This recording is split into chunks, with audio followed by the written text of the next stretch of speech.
प्रातः स्मरणीय विश्ववंदनीय संतों के सम्राट सदगुरु कबीर साहब जी के पावन चरण कमलों में त्रैवार बंदगी करते हुए मेरे मन मंदिर के परम आराध्य परम पूज्य गुरुदेव जी, अर्चनीय वंदनीय संत समाज, समस्त साध्वी एवं गुरुजनों के संत जनों के चरण कमलों में विनम्र बंदगी करते हुए कबीर आश्रम देवरी चैनल से जुड़े हुए समस्त श्रोता बंधुओं को, माताओं को, बहनों को, नन्हे मुन्ने बच्चों को एवं आदरणीय बुजुर्ग दादा दादियों को सभी को सुबह की हार्दिक शुभकामनाएं। आज का दिन सभी के लिए सुखद एवं मंगलमय हो।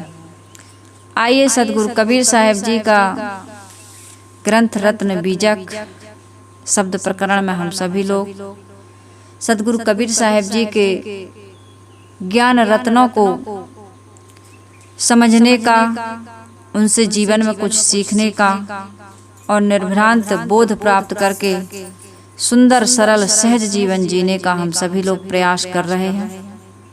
तो आइए सदगुरु कबीर साहब जी का आज का जो पद है मैं आपके बीच रखूं। इस पद में सदगुरु कबीर साहब आज फिर एक बहुत बड़े आश्चर्य की बात कह रहे हैं। कल क्या आश्चर्य कहा था? संतो कहो तो को पति आई।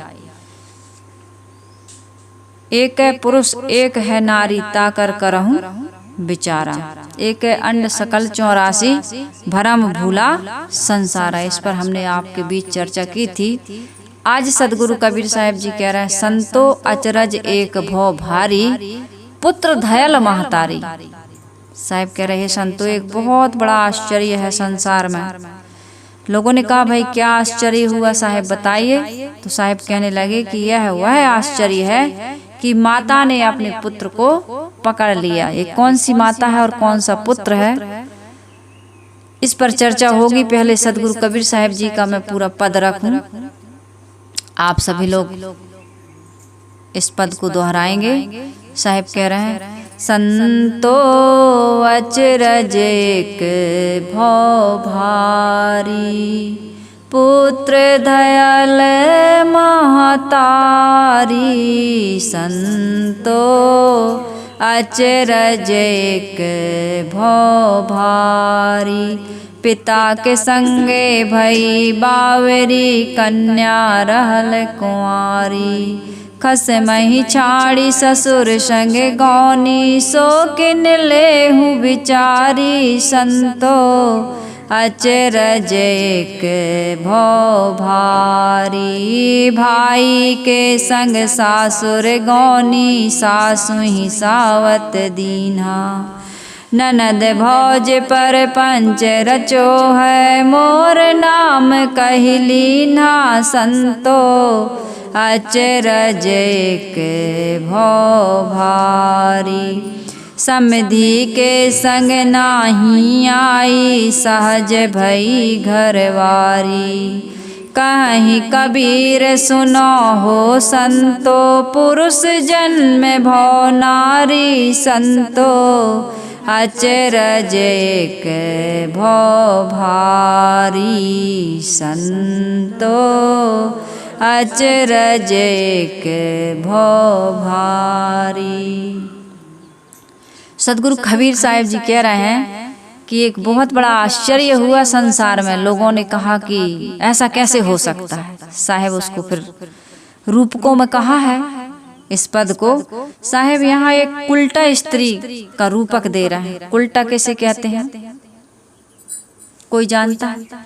उल्टा स्त्री का अर्थ क्या है? कोई नहीं जानता। उल्टा स्त्री किसे कहते हैं?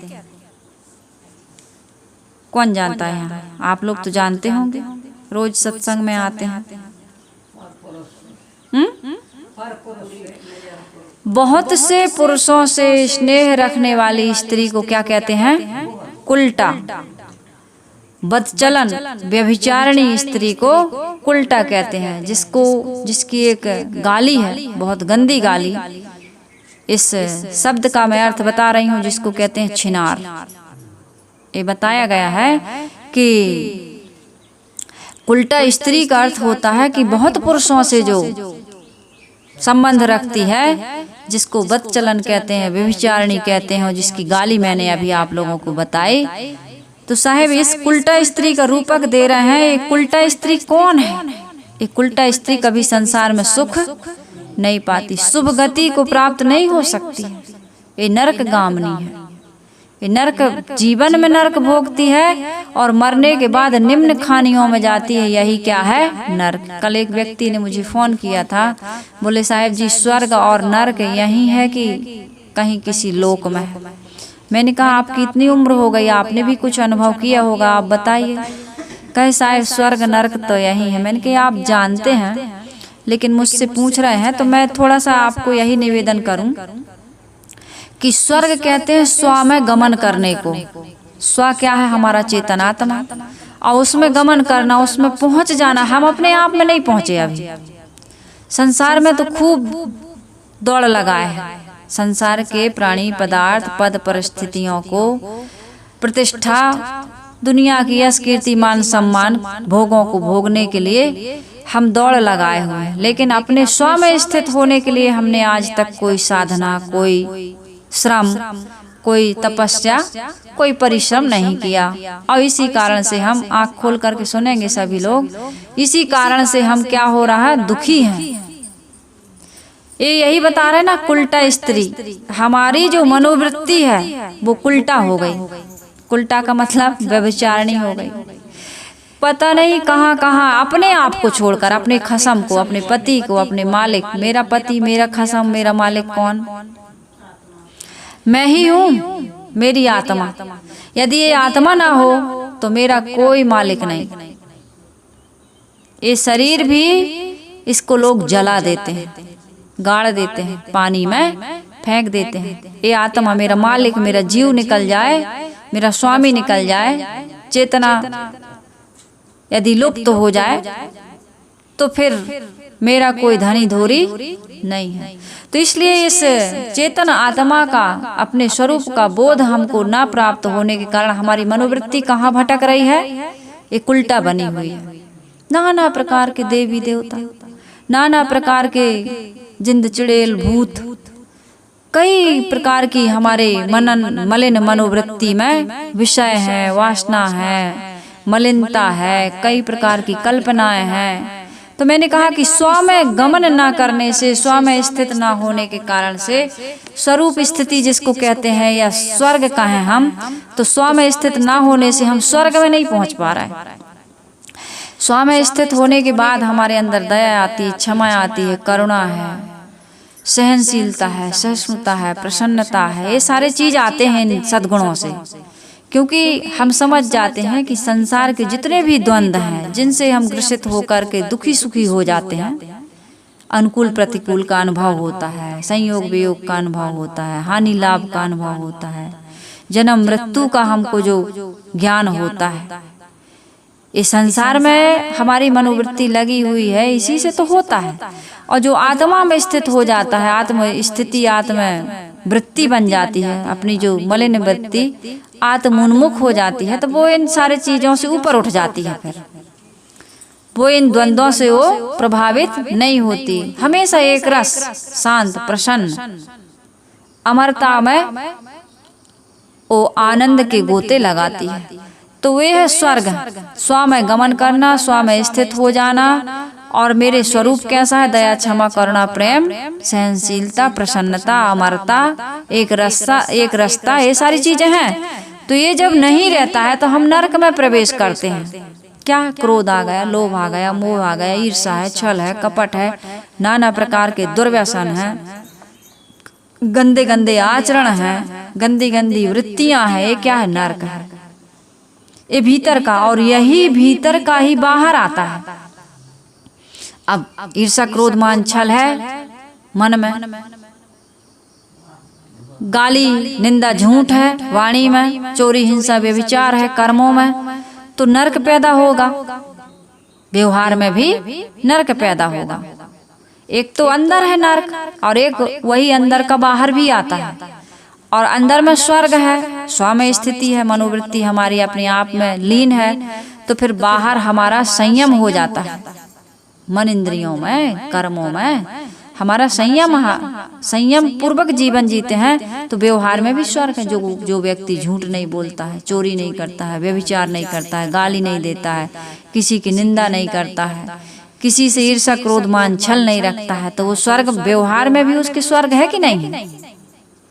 तो ये चीज है। तो मैं ये कह रही थी कि साहेब ये कह रहे हैं कि संतो अजरज एक भो भारी पुत्र धयल महतारी। साहेब यहाँ उल्टा स्त्री का रूपक दे करके कह रहे हैं कि माया का बड़ा विचित्र कारनामा है। मन में रहे हुए संसार का मोह, अविद्या, कल्पना, मलिन मनोवृत्ति ही ये माया है। और ये कहाँ से पैदा होती है? माया के अध्यास ये जीव से ही पैदा होती है। माया कहाँ से पैदा हुई? जीव से ही। अज्ञान के कारण, अविद्या के कारण माया पैदा हो गई। इसलिए माया माता है और जीव उसका पुत्र है।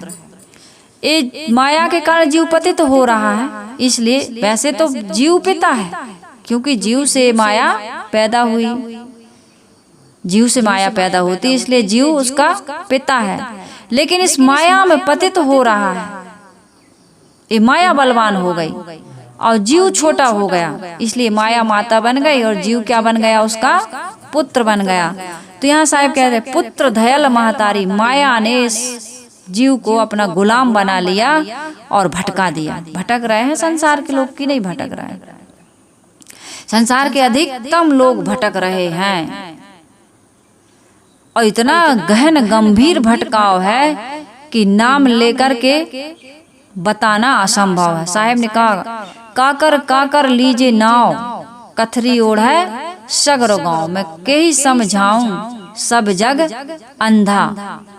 साहेब कहते हैं सब ये धर्म गुरु लोगों को भी साहेब ने कहा अपने से बाहर तुम बता रहे हो स्वर्ग को, कहीं ईश्वर को, कहीं परमात्मा को, कहीं मुक्ति को, कहीं मोक्ष को अपने से बाहर बता रहे हो।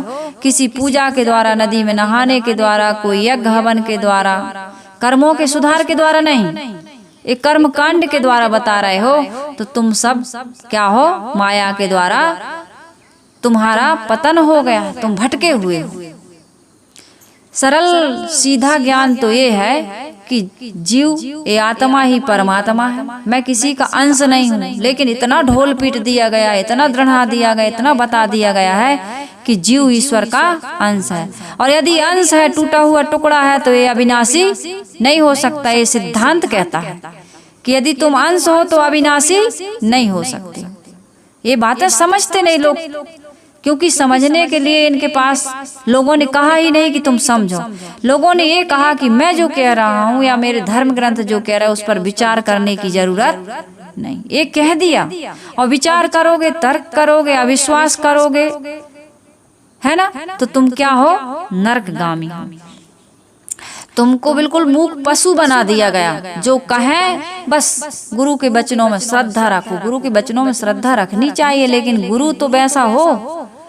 जब शिष्य पात्र होना चाहिए तो गुरु भी तो पात्र होना चाहिए। गुरु भटकाने वाला नहीं होना चाहिए। गुरु को यही बताना चाहिए कि तुम किसी का अंश या अंशी नहीं, न तुम किसी से बने हो, न तुमसे कुछ बनता है।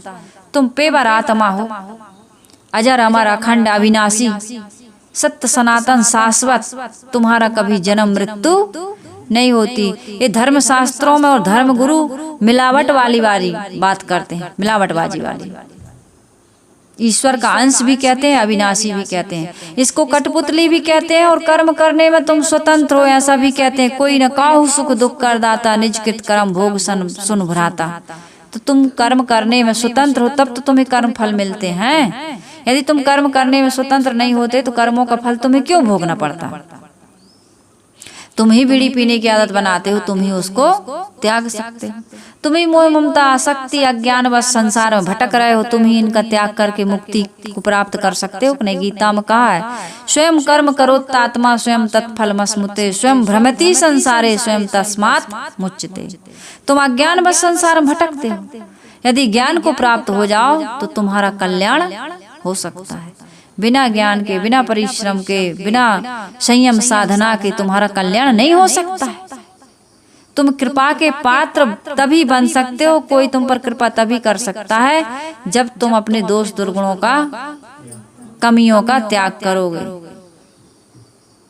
सबसे पहले तो खान पान शुद्ध करना चाहिए इंसान को। तो साहब यहाँ ये कह रहे हैं कि भाई तुम्हारा आचरण जब तक शुद्ध नहीं होगा तब तक तुम्हारा कल्याण नहीं हो सकता, अर्थात तुम माया में पड़े रहोगे और माया ही तुमको भटका रही है। तो ये जीव से ही अविद्या पैदा होती है। वैसे जीव के स्वरूप में अविद्या नहीं है, लेकिन जीव को यानी कि आदमी को अपने आप का बोध प्राप्त नहीं है। हमारा तो रूप तो है, लेकिन अपने रूप को हम कितने सारे अंगों को हम नहीं देख पाते। आँख की पलक को नहीं देख पाते, है ना। आँख में लगे हुए काजल को नहीं देख पाते, आँख को नहीं देख पाते, आँख के पास नाक है उसको नहीं देख पाते, कान है, पीठ है, पीछे का सिर है, कितने सारे अपने ही शरीर के अंगों को हम देख पाते हैं क्या? नहीं देख पाते। इसी प्रकार से अपने स्वरूप को हम नहीं जान पाते हैं, जनाने वाला चाहिए। ज्ञान स्वरूप होते हुए भी इसको जनाने वाला चाहिए। एक गुरु की आवश्यकता है। यदि गुरु मिल जाए और ये बता, गुरु भटका देते हैं। इसलिए साहब ये कह रहे हैं कि संतो अचरज एक भो भारी, पुत्र धयल महतारी। अब आगे साहब कह रहे हैं, पिता के संगे भई बाबरी, कन्या रहल कुंवारी। जीव माया का जनक है। यह मनुष्य जीव ही तो मोह पैदा कर माया का निर्माण करता है। कौन निर्माण करता है? मोह पैदा करके माया का निर्माण ये जीव ही करता है। वासना है, मोह है, कल्पना है, मलिनता है, मलिन मनोवृत्ति है। ये सब कुछ क्या है? माया के लक्षण। और उसका जनक कौन है? हम स्वयं, जीव। जीव अपने स्वरूप की भूल से माया को जन्म देता है और उसी में वो पढ़ करके दुख पा रहा है कि नहीं पा रहा। इसलिए माया क्या हो गई? माता बन गई, बलवान बन गई, और जीव क्या हो गया? उसका पुत्र बन गया। लेकिन अंततः तो माया का पिता जीव ही है। ये पैदा किससे हुई है? जीव से। जैसे माता पिता पुत्र को पैदा करें और पुत्र इतना पिता के लिए वो बन जाए कि अपने अनुसार चलाने लगे फिर, और चलाते ही हैं। एक समय ऐसा आता है। लेकिन यहाँ जीव अपनी सत्ता को, अपनी महत्ता को भूल गया अज्ञान के कारण, और ये अविद्या, ये माया को ही उसने अपना सब कुछ मान लिया और जीव को उसने पतित कर दिया उस माया ने। उसी से पैदा हुआ, उसी ने बिजली बनाई आदमी ने, और बिजली के करंट में आदमी मर जाता है। बिजली पैदा करने वाला कौन? मनुष्य है। और बिजली में ही, बिजली के करंट में ही आदमी मर भी जाता है। क्यों? क्योंकि असावधानी। इसी प्रकार से जीव से ही सब कुछ पैदा हो रहा है, लेकिन जीव न समझ पाने से उन्हीं का दास। मंदिर बनाया मनुष्य ने, मूर्ति बनाई मनुष्य ने, प्राण प्रतिष्ठा की मनुष्य ने, फूल बेलपत्री चढ़ा रहा आदमी ही, मनुष्य ही, और भोग मोक्ष मांग रहा है मनुष्य। जिस परमात्मा को तुमने पैदा किया उसी से तुम भोग और मोक्ष मांग लेगा। अब तुम बन गए तुच्छ और वो बन गया सर्वज्ञ, सर्वश्रेष्ठ, सर्वशक्तिमान। मोक्ष देने लगा, तुमको भोग देने लगा वो भगवान। तो इसलिए साहब कह रहे हैं कि भाई कुंवारी रह गई ये जीव। माया जो है जीव की कुंवारी कन्या है। इसलिए है क्योंकि इससे कोई, इस माया से कोई पार, माया को कोई भोग नहीं पाता। कहते हैं एक महात्मा जी जंगल में बैठे ध्यान कर रहे थे। माया गई, बोली हमसे शादी कर लो, हम कुंवारे हैं। तो महात्मा जी ने पूछा कि तुम आज तक कुंवारी क्यों हो? तुम्हें कोई पसंद नहीं आया? कोई तुमसे शादी नहीं किया? तो कहा मैं जिसको पसंद करती हूँ, जो मुझे पसंद करता है, मैं उसको पसंद नहीं करती। संसार के लोग मुझे पाना चाहते हैं, लेकिन मैं उसके हाथ कभी आने वाली, संसार के भोगों को चाहे तुम जितना भोगो, लेकिन वो तृप्ति मिलती है क्या? माया तुम्हारी इच्छा कभी पूरी। निर्धनिक कछु धन चाहे, धनिक चाहे विशेष, विशेष हूँ विशेष चाहे होवन, चाहे नरेश, नरेश चाहे इंद्रपद, इंद्र चाहे रणजीत, असुर चाहे सुरपति बनन, यह तृष्णा की रीत। पहले आदमी देखिए, ये संसार की बात है। अब इधर भी माया कैसे भटकाती है, इधर त्याग मार्ग में, कल्याण के मार्ग में आदमी शिष्य बनने जाता है, गुरु के पास शिष्य बनने जाता है और वो शिष्य बन जाता है, गुरु स्वीकार लेते हैं, दीक्षा दे देते हैं। तो वो फिर धीरे धीरे धीरे धीरे अपने मन में क्या भावना लाता, पहले तो कहता है इन गुरु के हम शिष्य बन जाएं, बन गए। फिर कहता है इस मठ के हम योग्य शिष्य बन जाएं, योग्य शिष्य बन जाता है। फिर कहता है इस मठ के हम मठाधीश बन जाएं, गुरु जी हमें ही को गद्दी दें। ये मन में माया देखो उसको कैसे परेशान कर रही, ये मन में भावना हो जाती है, माया ही है। इस माया के बंधन को काटना बहुत कठिन काम है। वो कहता है कि मैं अब इस मठ का मठाधीश बन जाऊं। फिर वो क्या सोचता है, जगत गुरु, विश्व गुरु, ब्रह्मांड गुरु बन जाऊं। ये होता है, ये तृष्णा कभी बैठने नहीं देती। 24 कैरेट सोना तो वही बन सकता है जिसमें किसी प्रकार का कोई आकर्षण ना हो। जो 24 कैरेट सोना होता है वो गहना नहीं बन सकता, और गहना नहीं बन सकता, शुद्ध तो है लेकिन उसमें आकर्षण नहीं है कि है आकर्षण। 24 कैरेट सोने में कोई आकर्षण, क्योंकि उसमें कोई आकृति नहीं है। आकृति मतलब कोई सुंदर गहना हो अभी नहीं बना। जब उसमें मिलावट होती है अन्य धातुओं की, तब वो नाक का, कान का, गले का, अपने अंगों की शोभा बनती है, कुछ आकृति बनती है। तब वो मार्केट में फिर उसकी कीमत बढ़ जाती है। जब उसमें कांटा बट्टा लग गया, खोटास आ गई, तब उसकी कीमत बढ़ जाती है। तो 24 कैरेट सोना सबसे ज्यादा महंगा, लेकिन लोग खरीदते हैं क्या उसको? नहीं खरीदते। खरीदते उसी को है जिसमें टाका लग गया है। तो इसी प्रकार से संसार का आकर्षण, संसार के लोग भी उसी के पास जाते हैं। किसके पास? जिसमें टाका लगा है, जिसने कोई रूप, कोई आकार बना लिया है, कोई पद मिल गया। अरे इतने बड़े जगत गुरु, विश्व गुरु, ब्रह्मांड गुरु, इनके चेला बन जाए यार, तो फिर क्या बात। फिर बना लिए तो कहते हम भी बन जाएं अब ब्रह्मांड गुरु। तो ऐसे माया संसार के लोगों को कभी भी उसकी इच्छाएं पूरी नहीं होने देती। तो कुंवारी ही रह जाती, कोई नहीं भोग पाता माया को। कहने का मतलब वो कुंवारी रह गई। और माया इस महात्मा जी के पास गई तो महात्मा जी ने कहा भाई मैं तुम्हें पसंद नहीं करती, क्योंकि माया त्याग करके ही तो मैं साधु हुआ हूँ। हाँ, तुम आ गई तो इसलिए मैं तुम्हें पसंद नहीं करता, मैं तुम्हारा वरण नहीं करता। इसलिए कहते हैं कि माया सदैव कुंवारी रहती है। माया का कभी किसी ने विवाह नहीं कर पाया। माया हमेशा कुंवारी है। कन्या रहल कुंवारी, एक कन्या बन के सबको विमोहित कर रही है।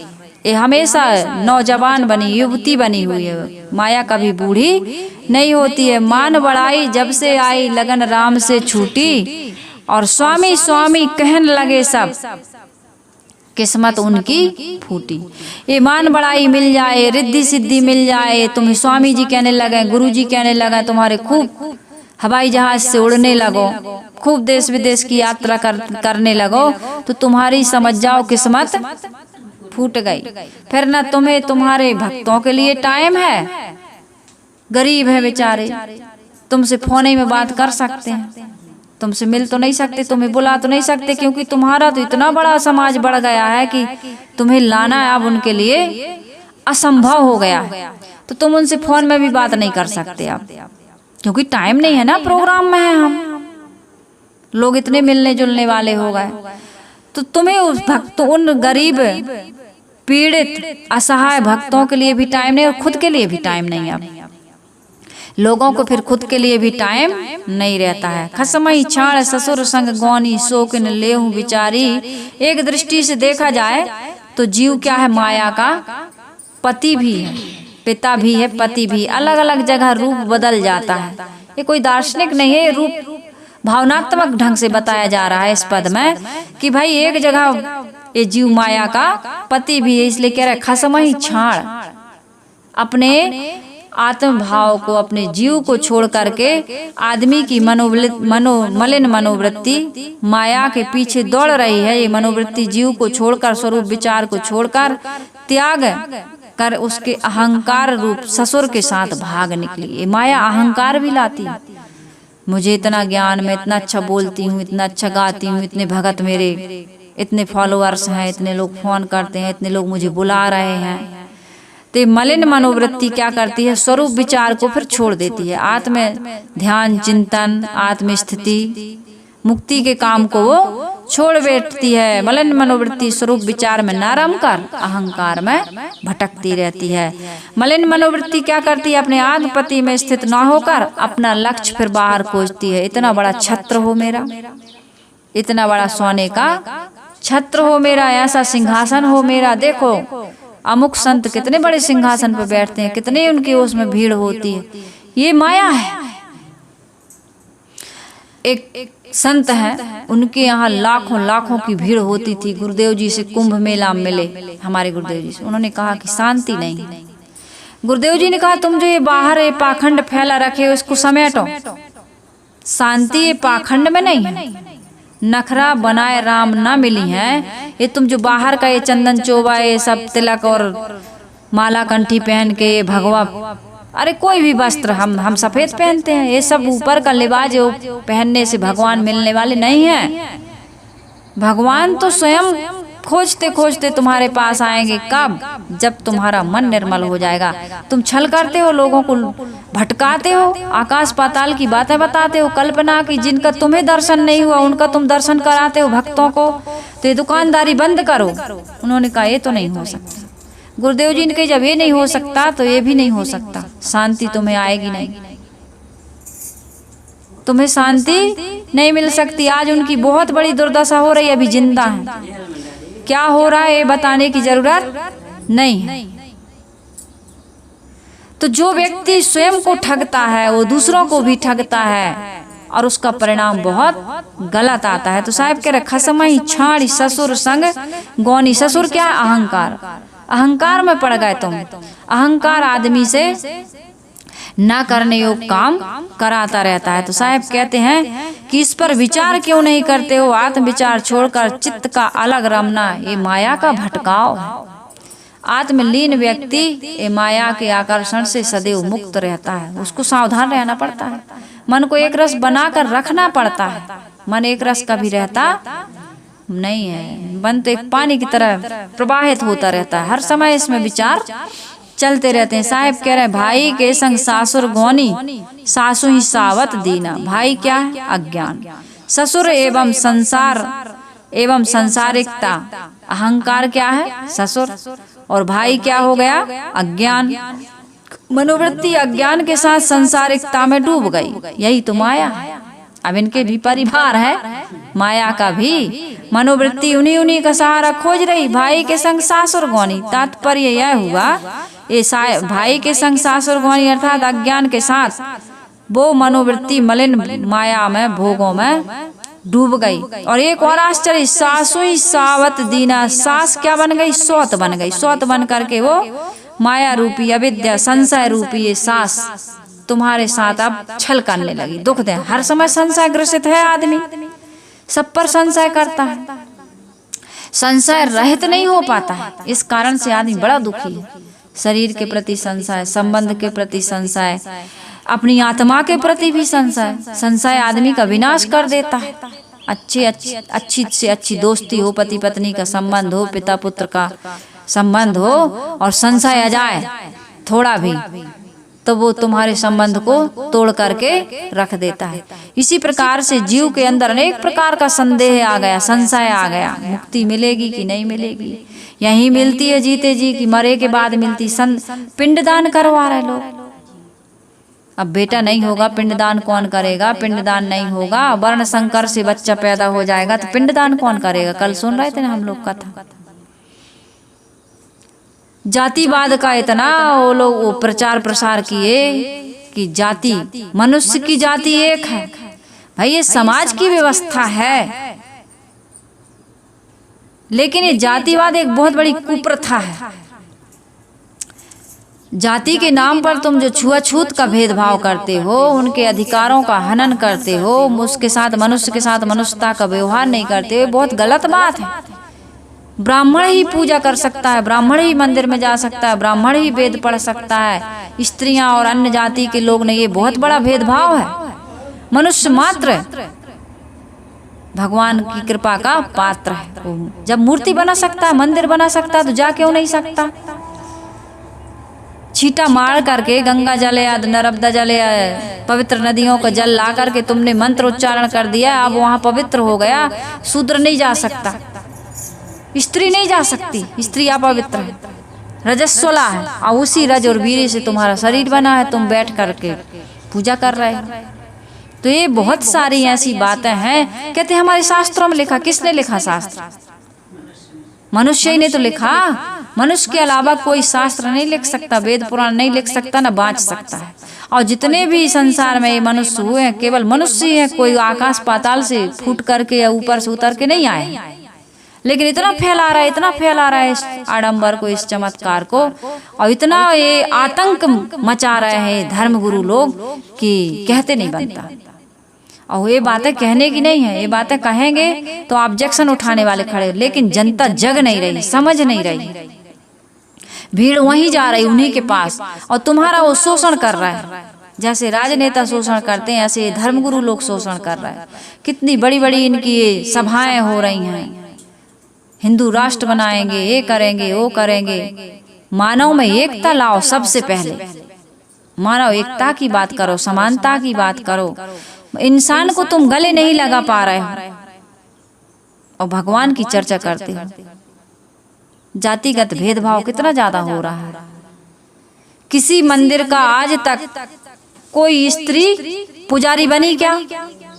कोई पादरी बनी क्या? स्त्री पुरुष ही बनते हैं। क्यों बनते हैं? संसद में स्त्री बैठ सकती है, प्रधानमंत्री राष्ट्रपति बन सकती है, अंतरिक्ष में उड़ सकती है, तो ये मंदिर में पुजारी क्यों नहीं बन सकती? स्त्री शूद्र क्यों नहीं बन सकती?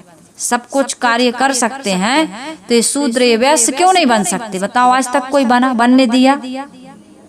न बनने दिया, न बनने देंगे। और जनता वही, जितने भी ये कम पढ़े लिखे लोग हैं, जितने भी ये नीची जाति के जो लोग माने जाते हैं, इन्हीं की भीड़ के कारण से ये पूज रहे हैं।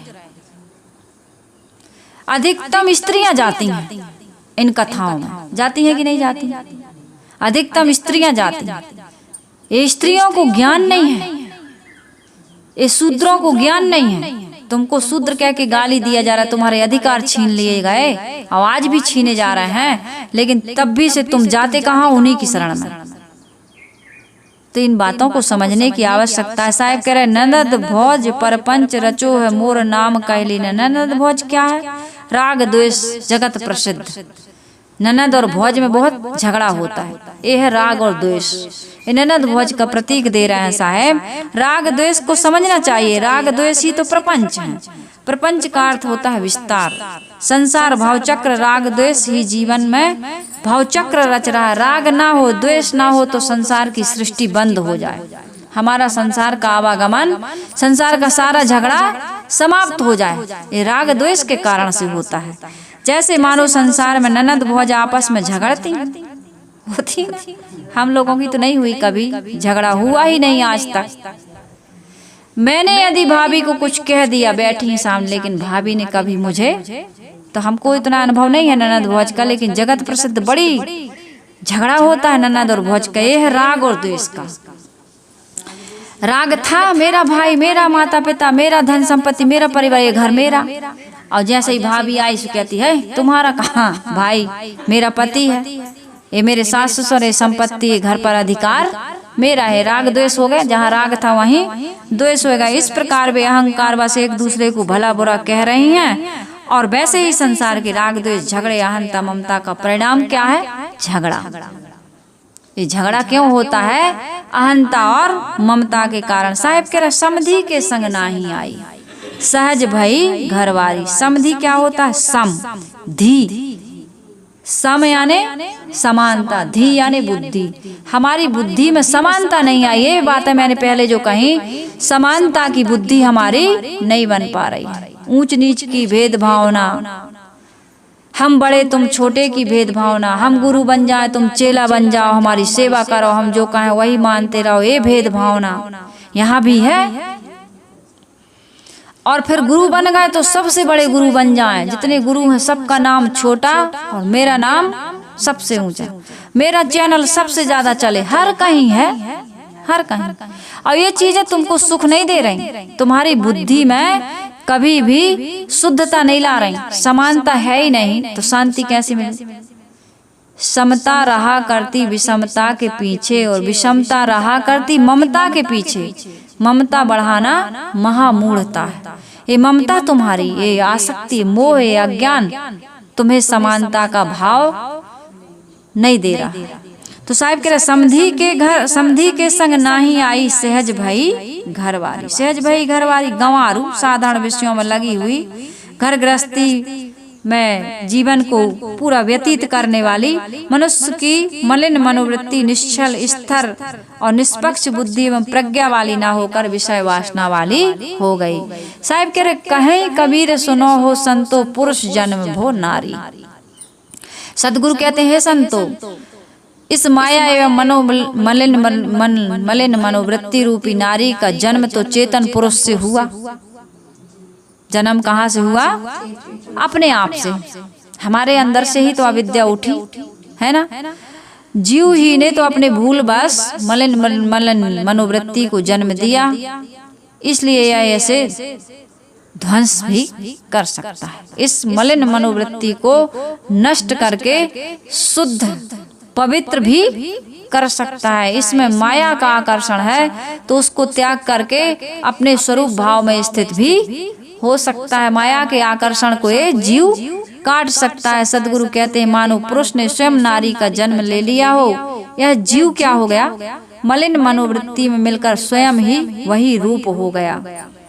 एक निर्मल साहेब जी हुए हैं, उन्होंने कहा है जा क्षण में वृत्ति जौन। हम लोग जब शुरू हम गुरुदेव जी से जुड़े थे तभी प्रवचन हमने सुना था, भाव बंधनों को काटने का उपाय कैसेट लाई थी मैं, एक ही कैसेट लाई थी ऑडियो। उस समय टेप रिकॉर्डर चलते थे, तो भाव बंधनों को काटने के उपाय, उसमें एक पंक्ति थी कि जा क्षण में वृत्ति जौन ता क्षण में रूप तौन, है ना। जा क्षण में वृत्ति जौन ता क्षण में रूप तौन। जिस क्षण में मनुष्य के अंदर जैसी वृत्ति आती है उस क्षण में उसका वही रूप हो जाता है। क्रोध आया, क्रोध की वृत्ति जगी तो आदमी क्रोधमय हो जाता है। लोभ की वृत्ति आई तो लोभमय हो जाता है। राग की आई तो रागमय, और द्वेष की आई तो द्वेषमय। माया की वृत्ति आई तो मायामय, और यदि अपने स्वरूप की वृत्ति जाग जाए तो वह भगवत स्वरूप हो जाता है कि मैं ही भगवान हूँ, मैं ही ईश्वर हूँ, मैं ही परमात्मा हूँ। तो अपने आप को वो ईश्वर और परमात्मा के रूप में देखने लगता है, और वो है ही। देखने की क्या बात है। इसलिए हमको इस मलिन मनोवृत्ति का त्याग करना है और अपनी मनोवृत्ति को आत्मवृत्ति, आत्म भाव में स्थित करना है, लीन करना है। तभी हमारा क्या होगा? साहिब कह रहे हैं क्रोधमय, लोभमय, अविद्यामय मनोवृत्ति को हम अज्ञानवश धारण करके संसार में भटक रहे हैं। और पुरुष जन्म भो नारी, अर्थात जीव को पुत्र, पिता तथा पति के रूप में यहाँ कहा गया है। साहेब ने अनेक प्रकार रूपकों का यहाँ प्रयोग किया है। विसंगति पूर्ण नहीं है ये। वही जीव पुत्र हो गया, पिता हो गया, पति हो गया, स्थानीय अलग अलग जगह पे अलग अलग इनका प्रयोग किया गया। एक दार्शनिक ढंग से नहीं समझाया जा रहा है, एक केवल भावनात्मक ढंग से इस पद को समझाया जा रहा है। एक ही माया जीव के संबंध को अनेक रूपों में समझाया गया है।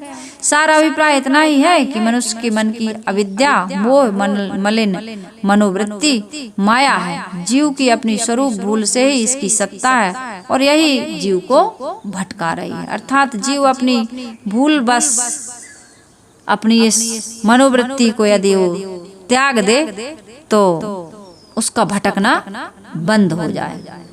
तो हमें अपनी मनोवृत्ति को शुद्ध करना है और अपने आत्म भाव में जाग करके इस संसार के जितने भेदभाव हैं, जितने प्रकार की जो मलिनता है या अहंकार है या तृष्णा है या राग द्वेष है, बाहर से कुछ भी पाने की इच्छा हमको भटका देती है। बाहर से जो भी पाओगे उससे केवल भटकाव ही मिलेगा। स्थिरता मिलने वाली नहीं, अमरता मिलने वाली नहीं, शांति मिलने वाली नहीं, संतोष मिलने वाला नहीं। इसलिए बाहर का ईश्वर ब्रह्म परमात्मा भी तुम्हें सुख शांति है, अमरता नहीं दे सकता है। तुम्हारी आत्मा में ही ये सारी चीजें निहित हैं।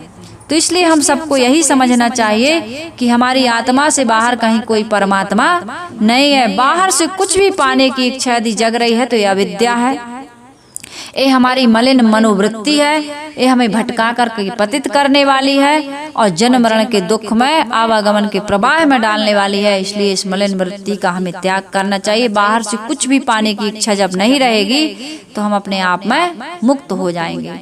तो यही काम हम सबको करना है। जिस व्यक्ति के अंदर की देखने की, सुनने की, सूंघने की, चखने की, भोगने की, मिलने की आशा समाप्त हो जाती है, इच्छा समाप्त हो जाती है, उसका बैठे बैठे यही कल्याण हो जाता है। कल्याण के लिए आपको कहीं बाहर जाने की, भटकने की आवश्यकता नहीं है। आप भटकते ही हैं अज्ञानवश। तो इस अज्ञान, इस अविद्या का आप नाश करें।